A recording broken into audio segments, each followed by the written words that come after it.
Pada malam hari ini, kelompok 3 tim ISPM, tim 3 yang beranggotakan saya atas namanya.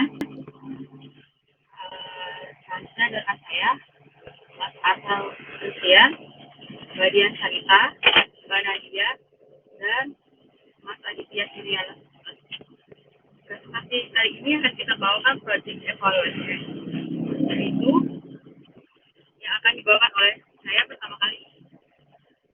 Project evaluation atau evaluasi proyek merupakan sebuah tinjau balik yang dilakukan setiap sebuah proyek. Pada presentasi kali ini, kami akan membagi materi evaluasi menjadi 4 bagian yang berisikan evaluasi performa individu, evaluasi suatu proyek, audit proyek, dan evaluasi keberhasilan proyek.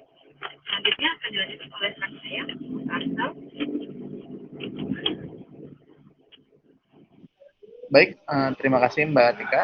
Eh, Pertama-tama kami akan membahas mengenai evaluasi performa individu, yaitu sebuah evaluasi yang dilakukan oleh project manager dengan target evaluasi tiap individu yang berpartisipasi di dalam proyek tersebut.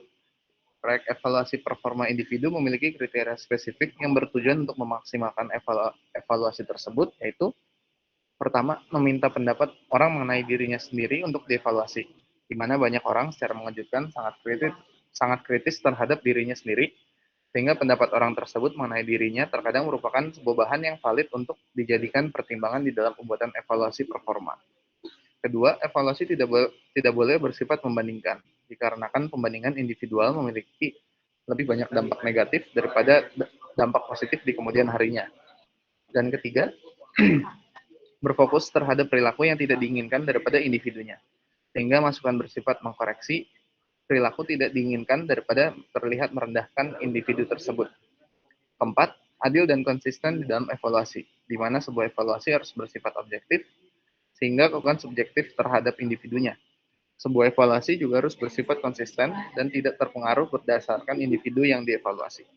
Dan terakhir, syaratnya adalah tidak melupakan bahwa evaluasi individu memiliki tujuan konstruktif kepada individu, di mana seseorang tetap memiliki fokus untuk berkembang dan bukan malah mematahkan semangat dari orang tersebut.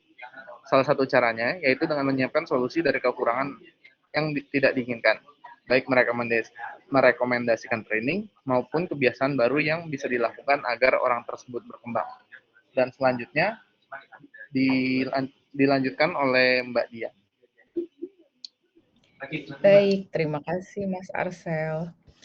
Baik, tahapan kedua adalah review postmortem dari sebuah proyek, di mana dilakukan setelah laporan dan presentasi proyek selesai dilakukan. Evaluasi ini memiliki tujuan utama sebagai pertama, review MOV awal, di mana mempertanyakan apakah ada perubahan yang terjadi pada saat proyek berjalan dengan MOV awal, lalu apakah MOV sudah mencakup hal aktual pada saat proyek berjalan. Kedua, evaluasi mengenai cakupan atau scope, budget, jadwal, dan kualitas. Sehingga mempertanyakan apakah cakupan sudah didefinisikan dengan baik, lalu apakah perubahan yang terjadi selama proyek berlangsung, lalu seberapa efektif pengaturan cakupan tersebut, dan seberapa sukses dibandingkan perencanaan. Yang ketiga, bagaimana performa sebagai keseluruhan tim di dalam proyek dan apa yang bisa dilakukan untuk meningkatkan performa sebagai tim. Lalu yang keempat, ada juga evaluasi mengenai perencanaan dan metode yang digunakan di dalam proyek. Tahap ketiga atau tahap selanjutnya akan dijelaskan oleh rekan kami, Mbak Nadia.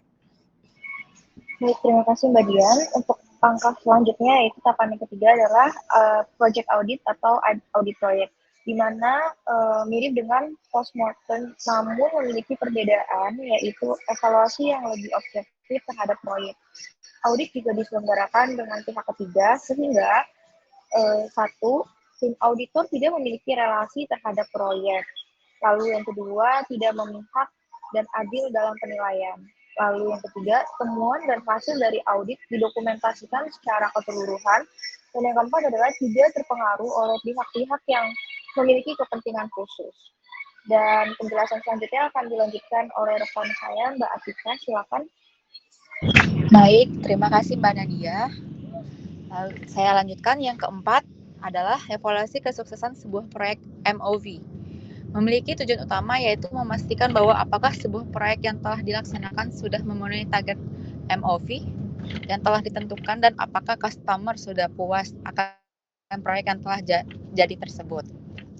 Evaluasi akhir ini juga merupakan moment of truth yang dinantikan dan juga ditakutkan, di mana hasilnya dari evaluasi ini menentukan apakah proyek berhasil atau tidak.